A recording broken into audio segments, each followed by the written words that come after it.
Thank you. And we would like to welcome you to our session today. Presenting with precision, Mark Densor from Spitfire Strategies. And I'm super excited to invite you all back into this space as a part of our leadership immersion. And this is a part of our communications track. And the one and only who, frankly, doesn't need much of a introduction. But Mark Densor has been supporting and partnering with me along this journey of working with nonprofit leaders of color since 2016. And super excited that he is still a part of just the work that we're doing here to serve nonprofits in Richmond, Baltimore, and Washington, D.C. Today, we ask that you just lean in to the incredible amount of information that he is bringing us from Spitfire Strategies, where he's been on their team for a very long time, serving as vice president and just really supporting leaders of color across the country, but more specifically as a partner in our work through the academy. So, Mark, now I'm going to give the floor over to you, and you take it away. Thanks so much, Lillian. Hi, folks. I'm really honored to be here with all of you, and we're going to make this a really fun time. I'm going to be asking a lot of questions, and I love little engagement and interaction. So if you can raise your hand if your camera's on, or give a thumbs up, thumbs down, or in between, as well as if you're off camera, any emojis that work. But this keeps us on our toes here. So we're talking about powerful presentations and presenting with precision, persuasion, and impact. And my question for you to start off with is, raise your hands. How many of you give presentations on the regular? Like, you have to do a PowerPoint, you got to get out there and do that. I see hands up. All right. How many of you, when you're giving your presentation or afterwards, you feel like a rock star? Everybody's like, "Woo, amazing." Or you feel like deer in the headlights? Thumbs up, rock star, deer in the headlights. You can be in the middle too. If you're like, maybe it's okay. You can put in the chat, how many of you love to give presentations? Like, this is like your jam. Awesome, Nikita. I love it. How many of you like would rather do anything else, including clean out the basement or the whole back of the refrigerator instead of presentations? Taisha, yes. There's Nicole. There's a lot. And so I really want this to be an opportunity to help you see how to present in a more fun, simple way. There is a formula. And so here's the thing I want you to know. We are here because something like 82% of people say when they go to presentations, they give them a grade of C or less. They are not inspired. They are not happy. The class looks like this. And so one of the things that Andy Goodman with the Goodman Center did is surveyed and asked people, how do you rate presentations? And 82% said a C or less, and asked, what are the biggest problems with presentations? Why don't you put in the chat, what's the biggest problem you have with seeing other people's presentations? And we'll see if they match up. Just drop it in there. Put in the chat, what do you, reading slides to people? Yes, because we can read ourselves, right? We're pretty good at that. What else is there? Too much information on the slide. Too much listening, not engaging. Oh, talking without feedback. Yes. Anything else that is the biggest bother of presentations? Boring style. Yes. Ooh, talking at me, not to me. The presenter is stiff. It's as if it is AI. Not enough graphics. Being sold. All right. Y'all are awesome. You know it. Let's see what survey says. Okay, here's the fatal five, what everybody said. Number one, it's a technical issue. So sometimes people go on there and there are technical problems. Number two, survey says reading off the slides. You all got that. That's like a number one thing. Number three, boring, nonstop talking, cramming lots of information into one thing, and no engagement. So these are the five challenges. And as you look at your presentation, we're going to give you a guideline here and help you start off with a way to really revolutionize how you present. Y'all ready for this? Thumbs up. Let's go. We got to get excited here. We had some great music. Lillian kicked us off. Heba is on. Like, we are set. We got to hear that energy there too. Okay. We asked, what do people want from presentations? Number one, clarity, enthusiasm, interaction. I'm going to try not to read from slides anymore, but you can see right there, it is simple. So when you design your PowerPoint, are these things a part of it? All right. In this deck, there are checklists. And so when we're done, you're going to get a copy of this deck, and you can use those checklist slides. You can print them out, put them out there. You can give them to your boss or anybody else in your organization to actually change the way you do this. All right, we're going to talk about strategy. We're going to talk about your style, how you present, you yourselves, and we're going to talk about design. And we're going to do that all within the next 2 hours. So let's dive in. One, it's about strategy. If you remember from our elevator pitch, our spiel, or our storytelling sessions, we always start with the audience. Who is the audience? That's like, you can't escape that with Spitfire. That's strategic communications, starting with strategy. So number one, what is the objective of your presentation? What do you want to accomplish? And you're not allowed to say, raise awareness with the general public. Because anybody here identify as a general public? No. Hey, We are Mark, all, yes, I'm sure, sorry. I'm going to remove please, the spotlight. please. I just was told that people do not see your slides. Oh, okay. Who don't Let see the me slides? let me restart. Let me share again. Um, Thank you, Heba. Y'all know we family. Y'all got us going. You got Mark going, and he ain't got the slides up. Can y'all see the slides? You who can see them cannot see the now. slides? Yeah. Okay. All right. Well, we're gonna go ahead. Do you want us move back just a little bit, Mark, to your Yeah. objectives?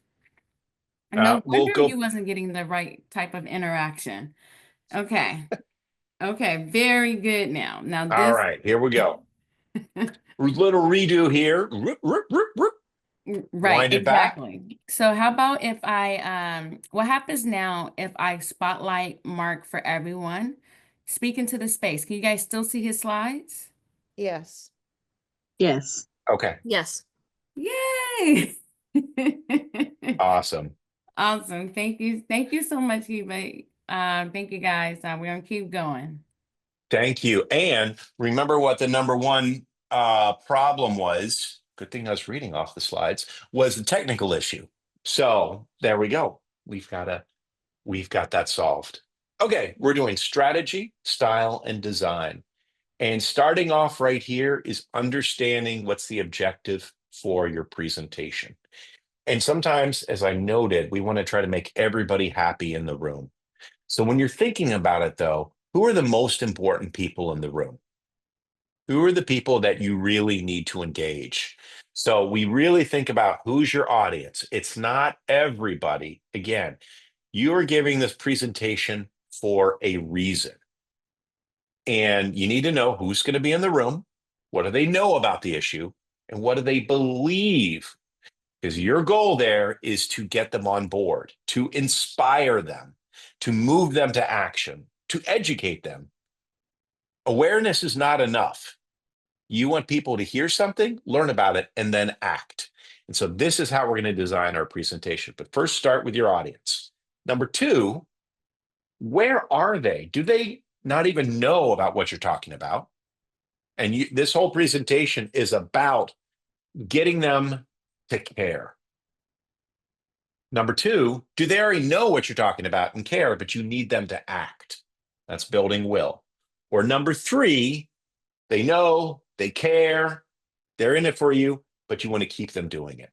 So sometimes a lot of people say, wait, I want all those things to happen in your audience, but I really want you to think about who out of all these things, what's the most important thing you want people to do? Because you're going to ask them, we need you to vote.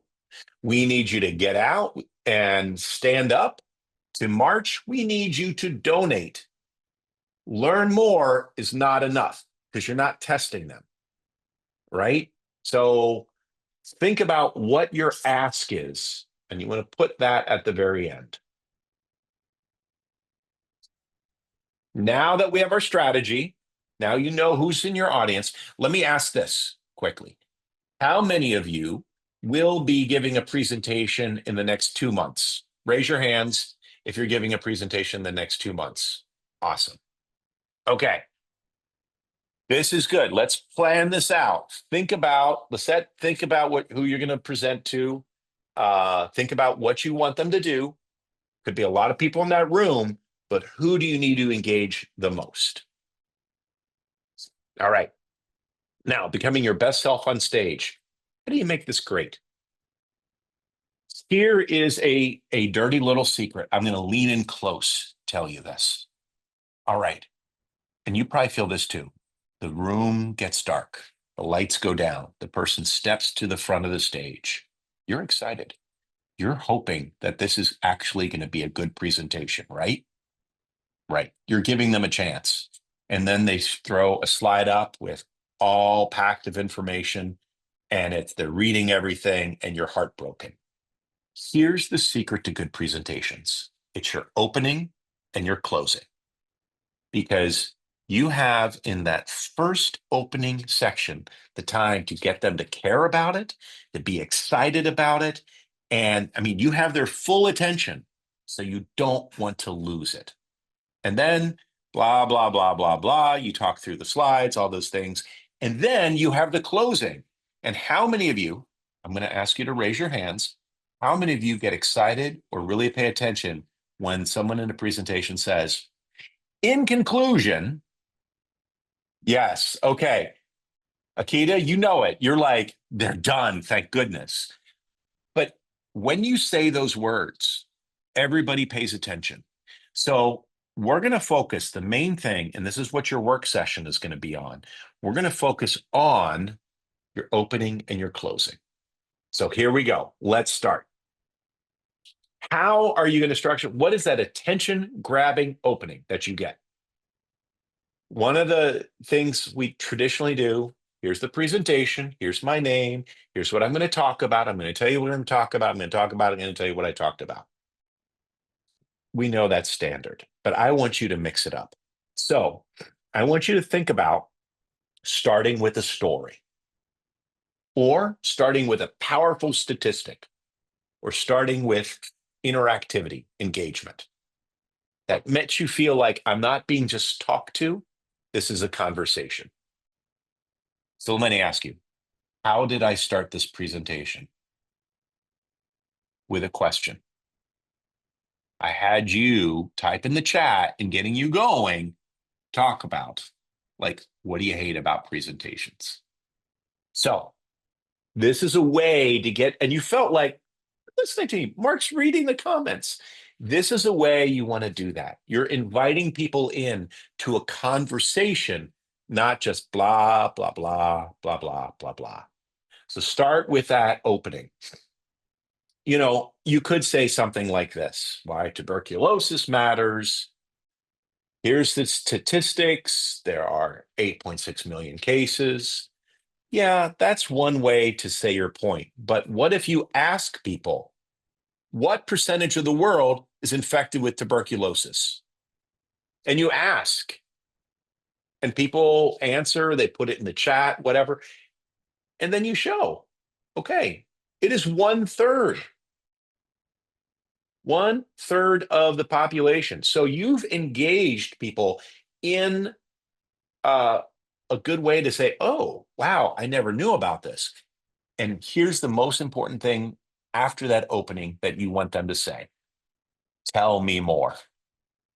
This whole opening is for you to say, like, okay, what's going to happen next? So that's the opening. What you want to do in that beginning part is establish credibility after you've got their attention. Why are you the one to talk about tuberculosis? Why are you the one to talk about entrepreneurs or revitalizing a community in Baltimore? Why are you talking about how we need to work with young girls in Washington, D.C.? What is your credibility? What is your background? Me, I give presentations for a living. I help people across the world give different presentations in a way, and I don't have the tolerance for the standard 3 bullet points and an image that's on there. So it should be fun. You want to review the main points that you're going to talk about. So we'll talk about your intro. The intro, and we're going to talk about the closing right now, and then we'll go to the middle section. So I want you all to think about this. Is going to be, I'm just going back right here. This is going to be in your work session. How, if you have a presentation planned, how are you going to open it? Story, statistic, engagement. Do you remember the storytelling session that I went over? We talked about the rib garden story. I started with a story about stories. So what is that story that really moves people that could be in the front of yours? Or a stat, or engagement. Think about this. This is what we're going to do in the work session today. The closing. Now, here are the 3 things you want to do when you're closing your presentation. You want to either bookend it. So if I start with a story, maybe I don't finish that story. I finish the story at the very end. I talk about how I started the organization, why this was important, and at the end, maybe what my dream or vision is, what I've accomplished, any of those things. So you want to bookend it. You start with one part and you finish it at the end. Number 2, you reinforce the big takeaways. You just review what we've learned. Here are the 3 most important things you need to do. It's part of that call to action that's there. Or the next thing is adding a call to action and a vision, because you want people walking out feeling inspired. You want to give them that, not the world's going to end. You want to say, like, the world is going to be better because you are a part of this, because you may implement these things. You want people walking out of your session feeling hopeful. So leave with that powerful vision that's there. All right. And if you have any questions along the way, I'm happy to answer them. You can drop them in the chat. Hiba is monitoring there and letting me know, but just to let you know all those things. Okay. Opening, closing, bookend it. Just a simple repeat of the 3 main points or 4 main points, and that vision statement. Choosing one. All right. Got the opening, got the closing. Now it's time for the main points, the meat of your presentation, or the impossible meat, or plant-based protein of your presentation. No more than 4 main points in your presentation.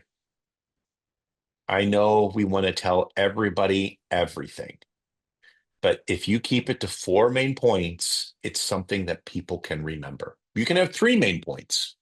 You can have 2, but I would not do more than 4 main points, depending on the time that you have. So you want to prioritize what are the most important things people want to do. And here is how you share them in these ways. We have our messaging format here. This is something that we'll go into even further with enterprising ventures of color here. What we will really go deeper. This is where you talk about what's the value, the shared value. What's the barrier to action there? What's the ask and what's the vision? You can present it that way. That's our message box formula. Another way to do it, and this is very common, what's the problem that you're addressing here? What is your solution? What is your ask for the audience? And if they do that, what is the payoff? What will they get? Again, this is some of the best practices in communications, how you present, how we hear information. If you don't have a format like that, you can do this. Here's information point number 1, number 2, number 3. Now that I've given to you, here's what you need to do. So if you're talking about a study, if you're talking about all the great things that your organization does, Antonio, if you're sharing all these things, we do this, we do this, we do this. Here's what we need you to do. Volunteer, donate, join up, any of those things. The last one is a common one. This is, I call the book report, but it is, here's what we did, here's the impact, here's what we're going to do next, and then you start that conversation with the audience. So again, you'll all get copies of these slides. You can use this as a map, but these are the ways that we have seen work best. This is how we take in information and we remember it. So a lot of times we're like, oh, I'm just following the PowerPoint formula here or the template, and it just goes on forever. Is this all clear with folks? Let me get opening, closing, all that thumbs up. You can also give thumbs in the middle. I will not feel bad about that. But I'm getting this visual feedback from you because that helps me understand that you've gotten it. And it makes Zoom a little bit more exciting. Okay. So opening, closing, main points. Now you've got to make it interactive. It's electric. And here are ways that you can engage your audience in a way. This makes it more than a presentation, but really like a really fun session that I feel like I'm a part of. One, you can ask people to brainstorm, come up, and you just start asking people to add feedback, answer questions, go throughout, depending on the size of your presentation. 2, another way to engage, you might give an assessment ahead of time and you share the results in there. People want to see how was what I answered compared to others. You might do a live assessment, do one of those instant survey or polls. We want to see what everybody else is thinking, what's there. You could also break it out into small groups and have people work on things. Or you could do something on the screen, which helps people respond. So these are different ways to make it fun, engaging, and feel smart. So this is one thing that I've done with when I worked on building healthier communities. I would have photos like this and say, what's wrong with this picture? Any of you want to answer? What's the problem here? You can unmute or you can drop it in the chat.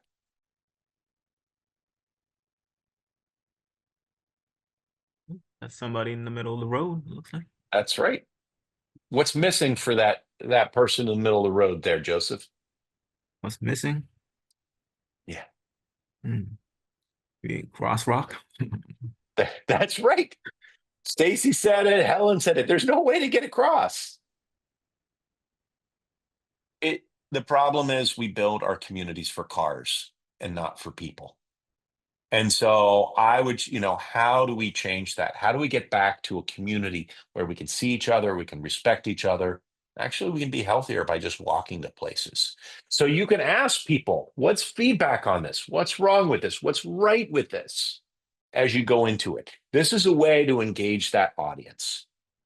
And again, another great way, you remember the rib garden story. Did all of you hear that? You remember the rib garden story? I see some nodding of heads, some thumbs up, but this is a way that engages folks that, oh, this is why I tell a story. So this is, and Stacy, really important, even if there was a crosswalk, it's like a game of Frogger out there, right? And particularly if you have anybody with mobility issues, and I'm not talking just of folks in wheelchairs, I'm talking about kids who are 6 to people who are 86. They need that. So this is for everybody. So stories, but engage with a story. Bring people along. Maybe you break out your story into 3 sections. You start with the opening. You have a cliffhanger. You talk about what they did. Then you have a cliffhanger and you end, but always to engage. All right, here is your checklist. Again, you will get this for your with the PowerPoint presentation. But I really want you to think about, as you design your presentation, understanding what your objective is, who's in the audience, what is the ask for them that you want? What's that engaging opening? All right. We have been chatting for a little bit. I want to give y'all some time to work on this. So I'm open for any questions right now. If you want to workshop anything right now, but what we're going to do is take about 10, 15 minutes to actually go through and draft it. And then we're going to hear from you, either your opening or your closing for the presentation. If you look in the chat, there is a Google Doc that I've just added. You can click on that and make a copy of it for your own presentation. 3 questions right there. What are the 4 main points or 3 main points that you want for the presentation? How are you going to open it? And then how are you going to close it? Does this make sense? Okay. Any questions? You want to workshop anything? Anything that you feel like, Mark, I'm not quite there yet. Or I don't think stories work. Or anything else that's there. All right. If you're feeling good, I will entertain any questions on the chat happening like this. What I'd like, Heba, is, well, here's the thing for all of y'all. Why don't we take 10 minutes right now? If you need more, 15, you can do that. Fill out those questions on that. If you don't have here's a good question, Stacy. If you don't have a presentation, should you wing it? Plan for a presentation that you might have to give in the next 3 months, 4 months. What is something that you want to focus on? Like, dream your ideal presentation. I got to speak to the board. I got to speak to funders. I got to speak to community members. Any of those things. Plan it out, and we've got this. Then we're going to go into how we're going to hear from each other. So we really want to hear from you. How are you going to open it? What are your thoughts? Is it a story? What's a question? And you get feedback from, I would say, 25 of the most awesome people in the world are actually on this webinar right now, and they will give you some feedback. And it's really good. So here, why don't we take 15 minutes, go off camera, and do this. If you want to test it out with somebody privately, Heba is going to put you into a breakout room so you can test it out. And in 15 minutes, we'll offer those breakout rooms you can test. And then we'll ask you all to share a bit here. All right. With that, put yourself on mute, go off camera, get a drink of water, get a little lunch, pet your cat, pet your dog, whatever you need. Put questions in the chat. I'm here, and we'll go from that. All right, folks. Let's unpack those adjectives and all of the other elements of your presentation. And we will, I've got first here, we're going to have Charlie give an example, then Stacy, and then we'll have Maricela, and we'll get some feedback from everybody. So what I want to know is, what's the objective of your presentation? Who's your audience? What do you want them to do? And then You can choose tell us what your opening is or your closing or anything else and ask for feedback. Or just say like, help me brainstorm ideas. Charlie, I'm going to turn it over to you. Okay. And I love those glasses. That is a bright green. That is really fun. So thank you. Thank you. Hi everybody. Charlie Carter, Step Up Maryland. My objective is to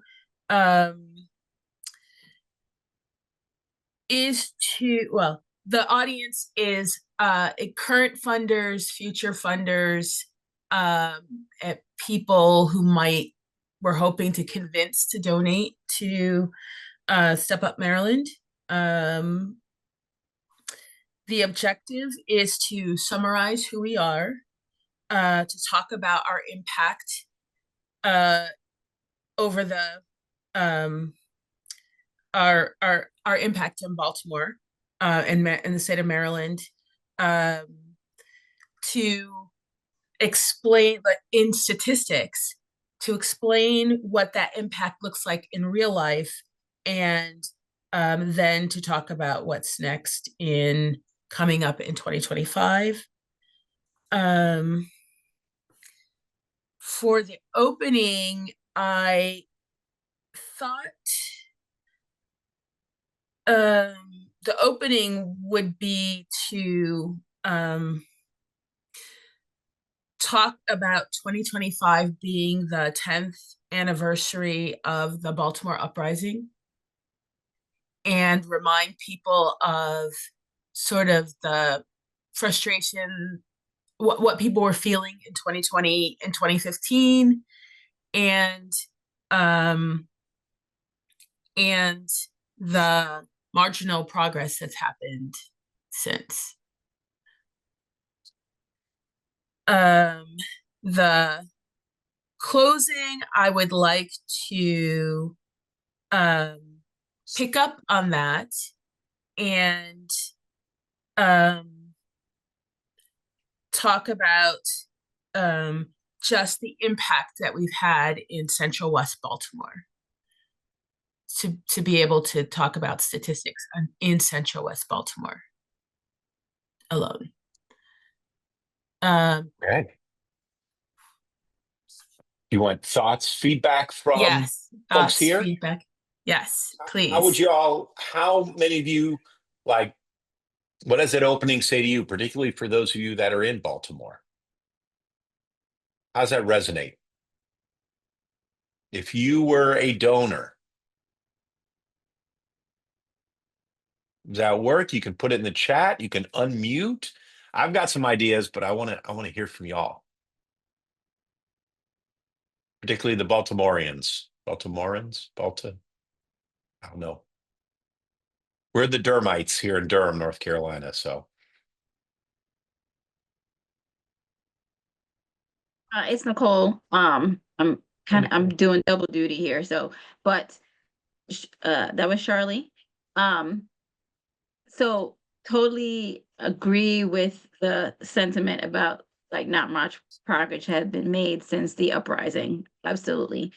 I'm not sure it was as catchy because I didn't hear like a story or a line and an ask as well. Like, what would they do? That's my feedback. But I'm totally with you, my lady, because that's I'm in the mission to make something happen as well, and it's hard. Yeah. Thank you for that. I didn't have a specific story like picked out, but I can find one. The other thing is, my ask at the end is for them to make a contribution or renew their contribution to.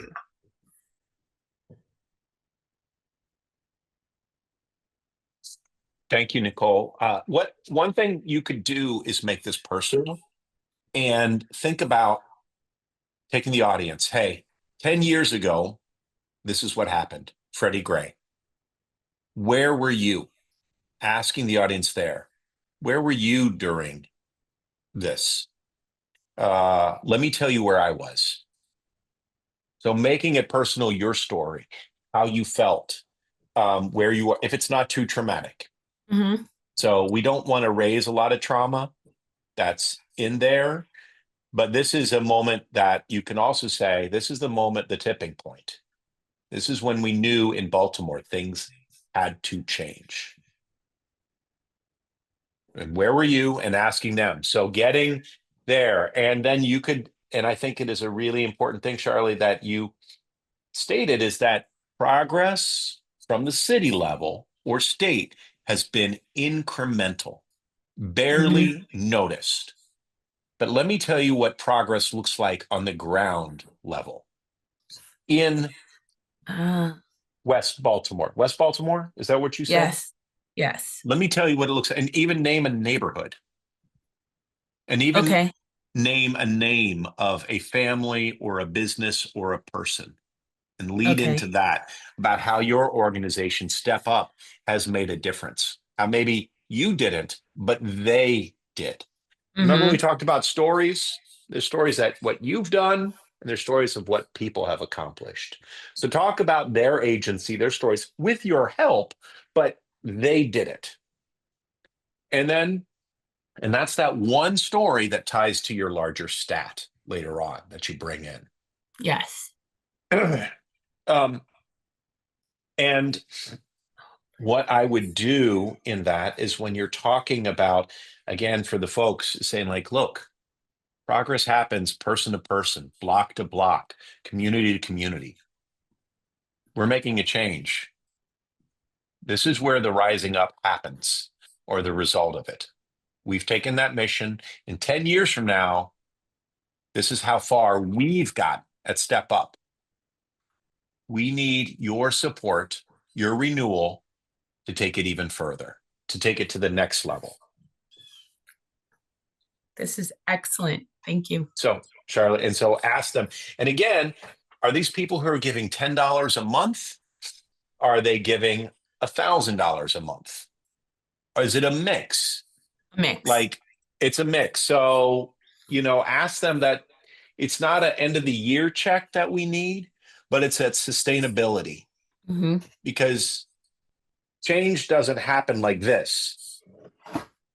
We need change to happen like this. So we need your support January, February, March, April, May. Just like people do for National Public Radio or anything else, we step up to the challenge. Yeah, close on that, Stacy. Very good. Here's the program. Name that program. It's in the chat, Charlie. General donation, and see all those stats. Let's come back in a year. It'll be 10 plus 1, and we'll let you know how much more change we've done. Thank you. Awesome.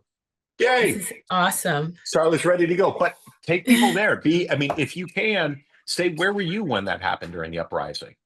Asking people there, if it's not too traumatic, and we knew we had to do something. Why did this happen? So guess what? We are doing something. Maybe the city not, maybe other institutions, but we are. And then you go through, you tell that one story, and then you zoom back to the statistic. That is just one out of 30 families that we helped, or 500 businesses, or whatever. Okay. All right. Hey, round of applause, Charlotte. Everybody, you can clap, do the clap emoji. You can do exactly. Do the jazz hands. Okay, Stacy, you're up. All right. Tell us again, start with and you shared it with me, so it's awesome, but just give everybody the overview. Yeah, no worries. So my audience is much smaller. I have an audience of 3 to start with. They are 3 board members 2 are from our Health Equity Committee, and 1 is from our Strategic Communications and Marketing Committee. And my objective is to get approval and to move forward the process for approving organizational advocacy. Right now, our organization does a lot of on-the-ground work with our nonprofit partners, but we have not quite stepped into doing actual issue advocacy other than sort of doing the work and supporting the advocacy of our partners. And I come from a background in politics, and I know that the government is important in getting filling the gaps and fixing a lot of the systemic problems that we experience. And so I think that as an organization, we have a duty to advocate. So my 4 main points are to challenge the notion that nonprofits aren't allowed to advocate or lobby, because that is a belief that is an incorrect belief by a lot of our board, and specifically by these 3 board members. But there is a difference between advocacy and lobbying, and that while there are limitations on lobbying, there isn't as many limitations on advocacy. The third point is CHC needs to not only participate in advocacy, but that we need to fully embrace it and sort of become a leader in some of the work that's happening. And then finally, that CHC must identify what issues we want to elevate and then solidify our positions on those issues so that we can be seen as, you know, experts or leaders in a specific area. Mark was so kind as to help me with my opening, because that's where I was running. I was drawing a blank. So I'll come back to that in a second. But my closing of the presentation is just a basic summary of all the information that we'll cover, sort of talking about what we can and can't do. And then the call to action is, I want us, with the election right around the corner, to draft a first 100 days letter to the President of the United States, because you have a new administration coming in. And I want us to be able to draft a letter of, here's where we stand, and here's what we want to see coming out of the administration in the first 100 days. So my opening was where I was getting stuck. Mark made a really good point of saying I could do true or false questions around lobbying and advocacy, which I think is a great idea, but I have no idea where to go to get the credible resources, and what are going to be the best questions to ask to sort of set the stage for the presentation, so that we can have the ultimate goal coming out of this presentation is for not only these 3 board members to buy in and understand what is and is not allowed, but then we have to take it to the greater, the full board to get this approval. So I have a feeling I'll be doing this presentation more than once, but the first hurdle is getting these 3 to say yes. So that is the presentation. Awesome. Very clear, and I would love to hear from all of y'all. What do you think? Feedback. Emma loves it, gives it a thumbs up. I think you have you included some very good points. The way that your information is presented, I think you have some strong supporting facts about why, because I do see on like the grant applications, it'll say, you know, no, if you support lobbying or whatever. So when I heard that word, I was like, wow, I see that a lot. Like, and I never really understood, and probably I still don't fully understand why they're so against organizations that support lobbying and things. So it's interesting to hear someone who is in agreement to feel like it shouldn't be restricted, and to hear somebody fighting for something that I know may affect me when it comes to applying for grants and things like that. So I thought it was interesting to hear your point of view on how you want to go about the argument or your presentation. And so yeah, I thought it was good. It was an interesting topic, because I think I probably have never seen or heard another organization that does. So to me, that stands out, to always do something different. When a lot of, especially like myself, I work with youth. A lot of organizations are working with youth. They want to mentor, they want to do this. So it's like, it's harder to kind of make yourself stand out differently when so many other people are offering the same things, opposed to your organization that's like one of a kind, that might be 1 out of 10 that are doing that type of work. So I think that well spoken and well presented from what I heard. Thank you, Ebony. Sounds like you're a perfect audience there, fully engaged. You're excited. Maricela, did you have a? Yes, I also think you did a great job, Stacy. And I have a question, because I'm really curious. The poll questions that you talked about potentially bringing up at the beginning, like what would they focus on? Would it be more about like the legality of it, or actual impact and like like what would that look like?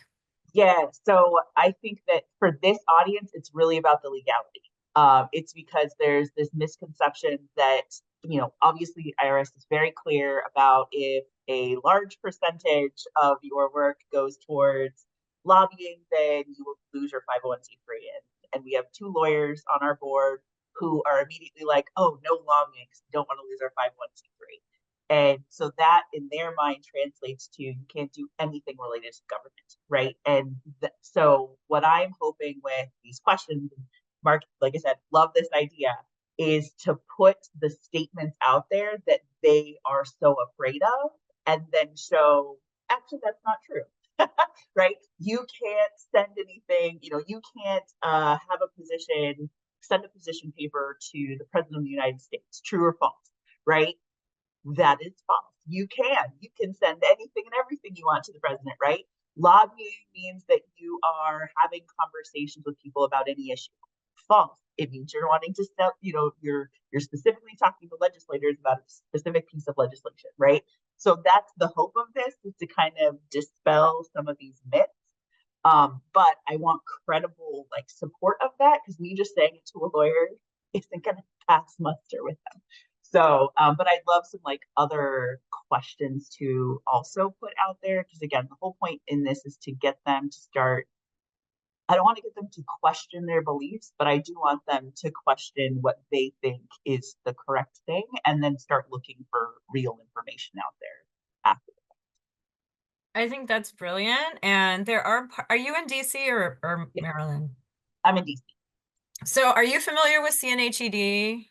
No. So I'd be happy to talk offline with you, but they do a lot of local advocacy work, and they kind of convene and do advocacy work for the community. But I feel like they do a lot of support of folks who want to do advocacy, so they may be able to help you with that. So I'd be happy to connect you with someone there. And you said CNHED. CNHED. They're the community Coalition for Nonprofit Housing and Economic Development. Perfect. Thank you so much. You're welcome. Awesome. I just love that y'all are so brilliant and helping each other. This is the whole goal. I am not the sage on the stage. I am the guide on the side. And so you are all like the stars here. This is really helpful. Christy, do you have support feedback? I was just gonna say, I can't see, I'm sorry. I was just gonna say, I think this is really, really important. And so my organization does a lot of advocacy work. That's the whole reason we exist. And we are a nonprofit. And we do a lot of advocacy work. And I think it's really important that you have a clear conversation with them, the distinction between advocacy and lobbying. And I think people use those words interchangeable. Those are not the same thing. And I think it's really, really important that you make that clear, as well as make it clear, without advocacy, things aren't going to get funded. And I work in DC. I work with a lot of organizations. There's the Fair Budget Coalition. There's my organization. I know hundreds of nonprofits in DC who do advocacy work and provide direct service. So it actually isn't necessarily that unique, but I think what is unique is being clear on how to do that. Because I do think that a significant amount of people don't understand how I wouldn't say the correct, but the way you're supposed to do advocacy in a way where the government won't even question what your organization is doing and if it's violating it. And a lot of people don't know how to do that. So I encourage you, in addition to trying to get them on board to do it, but also give them people who can help train y'all and prepare y'all and help y'all do that. So it's not like they're coming in blindly, because I've seen organizations transition to advocacy and not do it in the correct way and get affected. So I think it's really, really important to partner with some of those organizations. And I will be willing to talk with you as well and connect you with organizations. Like I said, we do a significant amount of advocacy. So that's actually what my presentation was about. It was an advocacy presentation. So training, once I get training is next. So yes, let's definitely stay connected. Thank you, guys. I love it. It sounds like, Stacey, there are a couple people, if not more, here who will talk to your lawyers. Thank you so much, Christy. Thank you, Stacey. I think that's a really fun way to get them. True or false? What is advocacy? What is lobbying? And what can we do? And we can do all of this. And I think, as Christy noted, this is how change happens. Awesome. All right. Time for one last one. Maricela? Hello. So I'm Hi. slightly new because I had COVID during the 2-day trainings. Oh. I don't think anyone has seen my face. But I'm excited to be a part of this. So my objective is to obtain funding and sponsorship money for a specific program called the Cultivate Summit. It's a women's business summit at the Washington Area Community Investment Fund, WACIF. That is my organization. We are a CDFI here in Washington, D.C., which means we're a microlender, but we also do technical assistance and support for small businesses in the DMV. So the audience is any possible funder. We have a couple of folks that we're going to be talking to who work in the small business and economic development space. So that's who it is. The 4 main points, I'm going to do what we did. So we launched this Cultivate Women's Business Summit in 23 and 24 to create space for women of color entrepreneurs in the DMV to access educational resources and support, lending, capital, and to build their networks, because that is a challenge, especially after COVID. The impact is that over the 2 years, we've reached over 300 women of color entrepreneurs. I have some data, right? So like we provided this amount of technical assistance, breakout sessions, we gave out grants. What is next? We will host the event again in 2025, and we're actually looking for funding partners and sponsors. And the emphasis this year is innovation. And then the engagement I foresee as like, how do you see your company or organization supporting and partnering in this event? So the opening would just be, we actually have a lot of stories and testimonials that we've gathered. So I would start with a very impactful testimonial, maybe even show like a video testimonial of someone who had attended, who had some really great impact in her life because of the event. And then share a little bit more about the statistics of the event and how it really is important that we continue doing this event in the DC area. And then the closing, I didn't really get a chance to work on this, but maybe just talk about the focus of the programming, how we can partner with them to hit our goals, to continue to support our community, and then how, again, doing that ask, how they foresee their organization supporting. And I think that something important to mention is that we are focusing on innovation. So some of the partners we're looking to partner with are working in that space. And even some of the, like we have a lot of banking partners and they're also focusing in the innovation space right now. It's kind of big. And it's not just tech. We're working in the sustainability space right now too. So we're pitching this like innovation perspective. Awesome. Maricela, any immediate feedback here? I have some, but would love to know. And I'm the one that doesn't love giving presentations. Okay. Well, here, let me do this so we'll take a 10-minute break right after this. But one thing, I think everything makes sense that you're there. The audience that's there, I would really lean into that innovation theme, if that's what the theme is for this year. And I would talk about, in the middle part, a couple stories of innovation with the women that you're working with. And really make the theme that innovation is not just for white Georgetown graduate men, that we need innovation happening at every level. It is defined by this. We tell the story of this woman who started this business, or this. And then really be able to, the ask afterwards is, if you want to unlock innovation, it needs to happen at every level, not just these folks. And we all benefit when everybody is allowed to innovate. Yeah. So join us, invest in, because if you ask about who the #1 most successful entrepreneurs have been in this country over the last 15 years, do you know the answer? And this is according to the Federal Reserve. Black women. Black women, yeah. And so if you do a Google search and you type in entrepreneur, you're going to get a white guy with a beard and, sipping a cappuccino or a latte on his phone, on his fixie bike, doing whatever the typical Silicon Valley stereotype is. And what I would ask them is that vision statement. Let's change what innovation looks like and what it feels like in the impact in the DMV. So those are the I love it. the things there. Okay. Thank you. This is good. Thank you. We're going to go through right now. We're going to have a really good time. Thank you all for staying here.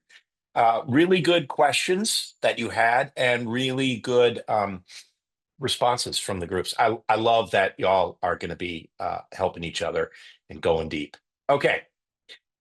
So you've got a presentation. Now what, right? You've got to give it.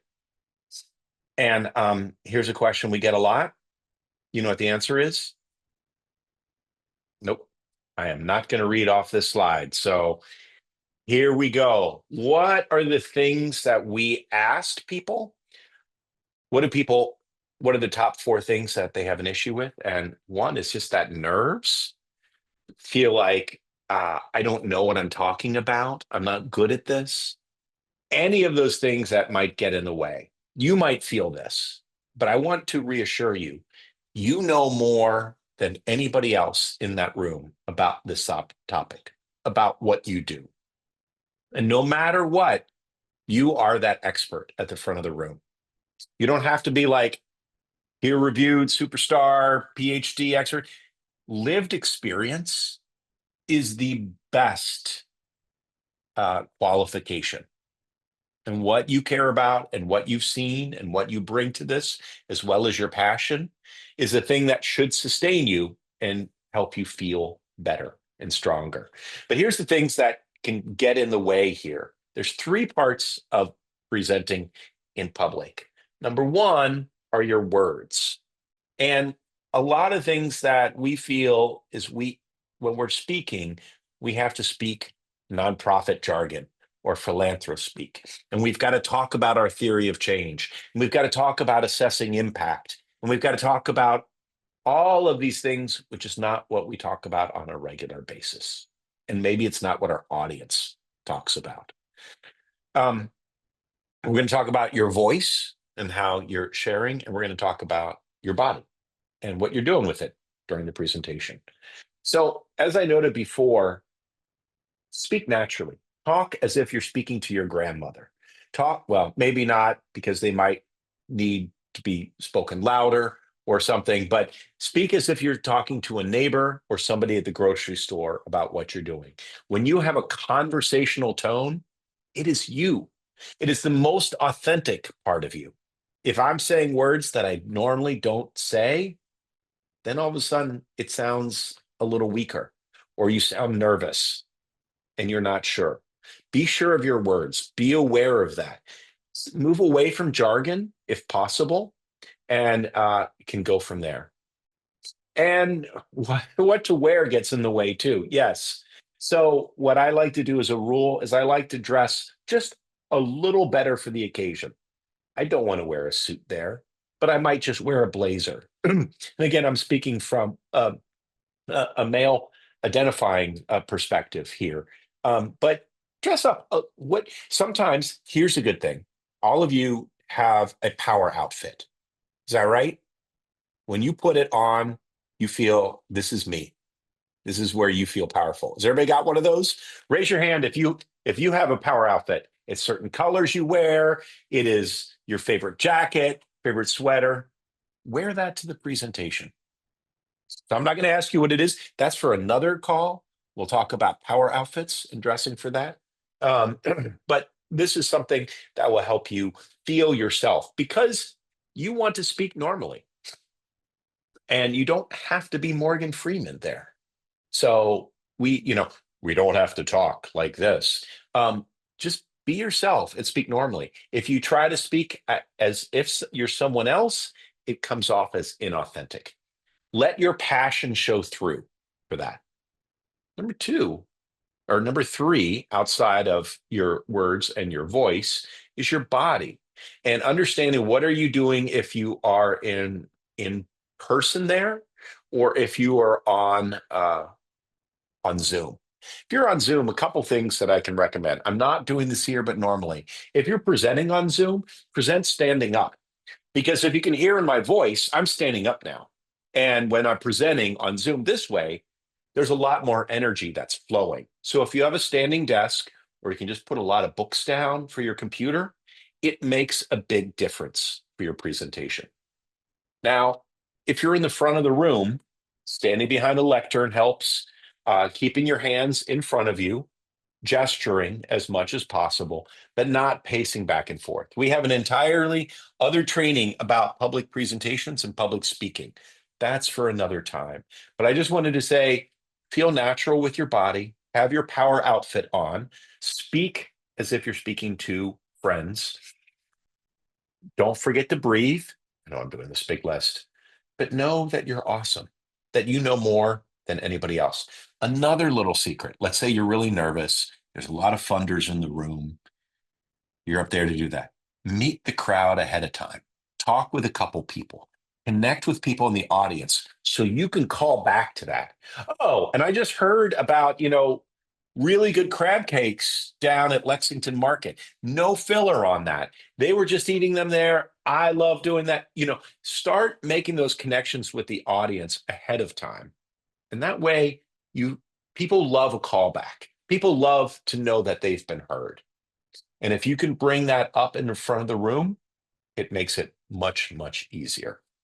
So, and that's, again, if you're doing it on Zoom, you can ask people what their favorite seafood dish is. And then you can refer to that later because you've read it in the chat. All of these things are ways to help get rid of nerves. Here's your checklist. One more thing that is really important about your voice that I forgot to mention, that's using a pause. So you heard what I did right there. If you have something very important to say, give it a little pause. Just wait and then go on. Because when you pause, when you're talking in the middle presentation, and you do it for like a 3 count, people are like, whoa, did they forget something? What's going on? That's another way to get people's attention. You don't want to use pauses all the time, but you want to do that right when you're about to say something that's really important. So put that into your work. All right, this is your presentation checklist. You'll be able to print it out, get ready, and that's how you present. Let's talk design. All right, last step right here, and I have a pop quiz for you. You ready? I want you to describe your slides. I want you to put it in the chat. Again, this is another engagement trick that you can use. You can ask people to raise hands in the audience. Number 1, drop it in the chat. Are you A, when you look at your slides, it's easy to see what's important. Number 2, I'm not going to read these. You can read them. And number 3, or C, drop it in the chat what you feel are your style, your slides. Thank you. Some are coming in. B. Awesome. B. Oh, Yallard. This is good. Oh, Christy. Boom. A. Nice. B. You can throw some C's down there. It is fine. You can also talk about your boss or executive director or board chair, and they can be all about C's. Stacy, you're laughing there. You're like, I've seen those. Okay. This is good. We've got a good taste of it. Let's show you what you can do. How many? Oh my gosh. I get this so many times. And I'm going to say, because I moved from Ohio to North Carolina, I learned to say certain things. If you speak poorly of somebody, you say bless their heart ahead of time. So in public health, bless their heart. But this is a lot of public health slides that are here, or policy group slides. And oh my, this is something that if you have trouble sleeping, you just start looking through a deck like this. So here's what we recommend. There's 4 parts. Again, I'm going with that 4 number, right? Because it's easy. You want the visual, the cohesion, the engagement, and the space. Stacy, that is a great, you just hand them the report. Look, you can give them a 1-page or 2-pager that has all the stats, but your presentation is about the key points and a story. All of that. You don't need to mess with all those details. Most important thing right here. Did you just relax when you saw this slide? Did you just sort of like take a deeper breath? Because there's all that open space. You can work with it. Remember, when you're giving a presentation, they're there to see you, not the slides. It's you. The slides are to back up what you are saying. If you put everything on the slide and they're reading everything, they're not going to pay attention to you. And then if you have to read everything that's on the slide, oh my gosh, that's the worst. So know that you can take control here. It doesn't have to be Microsoft's way. You can have the freedom. Break out of that template. You don't want something like this, because there you've given away like a third to maybe almost half of your screen to just design stuff that doesn't matter. The simpler, the better, and with images. Simple as this, you could do something as simple as this. There's key points. You can use Canva, Adobe, any of these to do PowerPoint templates that are there. Google Slides, they have examples, they have better and better frameworks, but don't feel constrained by it. Add different visuals. I have a list on here. Fill it up with lots of visuals. Make it visually appealing. Know the type of font that you're using, the colors, as well as how does it fit. You don't want to have 3 different fonts all going at the same time. Something different from the heading, something different from case. Use a font that people can read or that can be transferred from computer to computer. Again, you'll get the checklist, all of these things that are there. Choose whether you want serif or sans serif. I always like to say, I shot the serif, but I did not shoot its deputy. Oh, sorry. Can't stop myself with the puns there. I prefer sans serif for the text, but serif for the headings. Know how you're using colors. Accessibility is an important thing. The size of the font that's on there so people can see it, as well as sometimes the colors. I don't know if you can read that, what's in green right there. It matches Charlie's glasses, but it is something which some people, if you see people straining to see things on your screen, you're making it hard for them. So we don't want that. All of these things are important. We'll go through. You want to engage people with pictures, graphics, images, any of these things that are there. Here's some free images that you can get from Creative Commons, Raw Pixel, Unsplash, Snappy, any of these. Move away from the typical stock photos and go a little deeper. Better yet, use photos from your organization, from your community. The more authentic you are, the better people feel. Because how many people have seen women happy eating salad, stock photos? Or my favorite, multiracial people gathered around a computer at a conference table with a suit on, going, we don't want those generic stock photos. So if you can bring some from your own, that's great. If not, dig a little deeper. You can also pull from the Smithsonian or different libraries from their image files. So you can bring up historical ones. You want to make sure that you want high quality photos. They're not blurry. They're not out of focus. None of that clip art. That's so 2007 or 6. We can do better. And we don't want, again, these generic stock photos. You want engaging ones. All right, I'm going to ask another quiz. Look at that photo there, these photos. Which one engages you the most? Which photo do you see? Put it in the chat. There's a slide, but which one on there? The little girl in pink, says Stacy. Girl with the headphones, yes. The slide, yep, because you see action. The kid's looking at me, girl in pink. You know what we respond to? We respond to people and faces and eyes. So the closer up you get to people, boom, the better.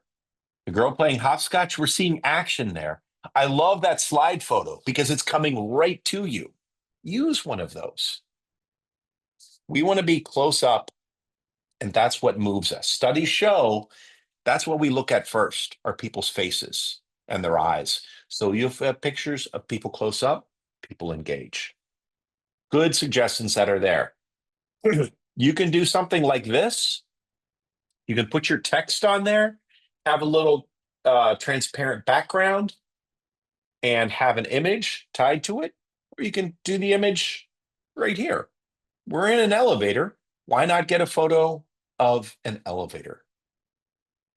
So put text on front of images and then talk about it. Remember, they're there to see you. The slide is just backing it up. And then why not? Go crazy, add a little TikTok on there, a GIF, anything else to make it fun. If that is the tone of your presentation, if that's your audience. Stacy, let me ask you that. Would lawyers really appreciate a TikTok about lobbying? No, then don't use a TikTok about lobbying, any of that. So do they want emojis? You know, we could see. But again, consider who's the audience, how you want to engage them, what the ask is, and tailor the presentation to that. All right. Here's your checklist as promised. All of these things. Do you have any questions about design or about presentations? Yeah, Mark, I do. This is Amma. Sorry, my video is Hey, Amma. a question. What are your thoughts about embedding a video in a presentation? Because I have a presentation on Monday and I have a video like a minute long. Is that okay? Great. It is okay. Test it out over and over again. Are you doing the presentation in person or over Zoom? In person. Okay. Get into the room ahead of time. Have it tested twice. Okay. Make sure the audio works, because then have a backup. So you might embed the video into the presentation. It's easy to do it. You send the link and all that. But sometimes it doesn't work. So have ready as a backup that video pulled up on YouTube. Got it. Or wherever, so you can switch over to that. Yeah, I have it downloaded, and so it's downloaded onto the computer itself. Okay. In case I have no internet connection or something like Great. that. I love how you're thinking. You're already backing it up. So Yeah, thank that you. is good. But always have a plan B for that. Videos are great. Again, 1 minute is good, maybe a minute and a half at the longest. When you get to a 3 or 4 minute video, you need to hand out popcorn. So it becomes about that. All right, Thank you. Stacy. What are Question. your thoughts and feelings on animations and slide transitions? It's really for the audience. I like animation on a slide. I like moving information and having it go. It keeps people engaged. But if you have animation that goes, what? Plop, plop, plop, then you're just, it's lipstick on a pig, or it is just bells and whistles that take away from your main topic. Okay, secondary question. For like the polls and engagement, Yes. if you're doing like a webinar and it's virtual, do you prefer the like Menti Maker? I think is like one of the ones. Do you prefer where it is embedded into the slide versus where you have to sort of stop sharing your presentation and pull up the web-based version of it? I prefer when it's embedded in the slide, if whether it's Mentimaker or if it's any of Zoom's capabilities that are there. It always is, it takes extra time. Okay, everybody get out your phone. Okay, do the QR code on here. Okay, add this here. That breaks your flow. And then some people are like, wait a second, and you've moved on. They're like, wait, can you put that QR code back up? And, it's so. And again, if you're in person, I mean, on Zoom, you can also raise your hand or drop it in the chat. There are poll questions within Zoom that work as well. They're not as dynamic as switching, but hopefully that helps. Okay. I tell you all of this, and I ask questions right here, because one thing I did not add on purpose to the closing, you don't end with questions. Never end with questions. This is the one more thing, because what happens is if you do not wrest back control and give people that vision about why they should invest in innovation, why we should be able to advocate, why any of this work, and why we should fund Step Up and really continue this amazing change that you've started.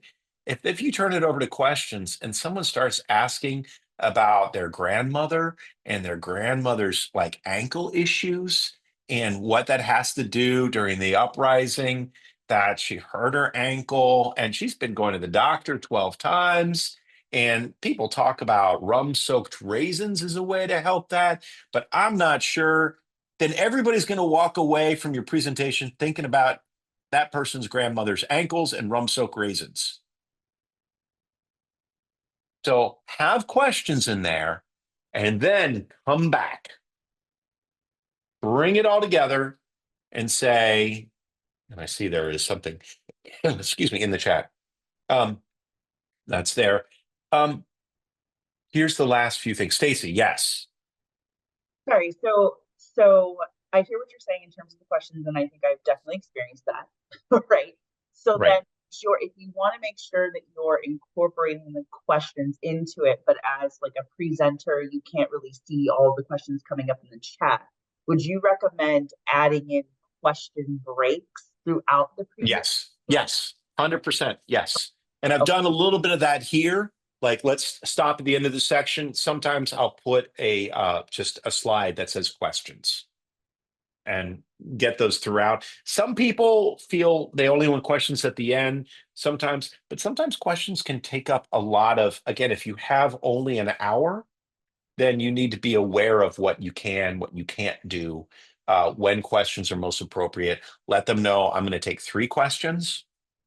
So when we did our work session and sharing, I only wanted 3 folks to be able to do that to get feedback. Because if we went through more, we'd still be doing it, which is all good. But you also, you constantly have to wrestle between engagement and getting through. You want people to be engaged, but if you spend all the time there, you don't finish it. And then the last slides are like, boom, boom, boom, boom. So key things to know. The other thing is, this is what I always do, is I do a timed agenda.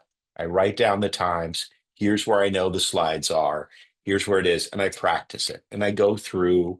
And that's what I was doing this morning at a coffee house at 8 a.m. with a nice latte, just going through.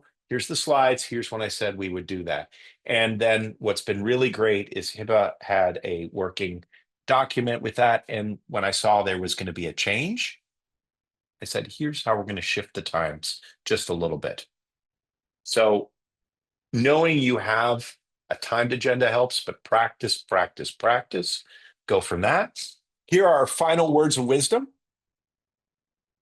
Start with that strategy. Right up front, ask those questions. What do we want people walking away from our presentation with? How should they feel? What do they need to think about? What are you asking them to do? And who are they specifically? No, this is so key. Your voice, how you're showing up, whether it's on Zoom in this little box or in a room.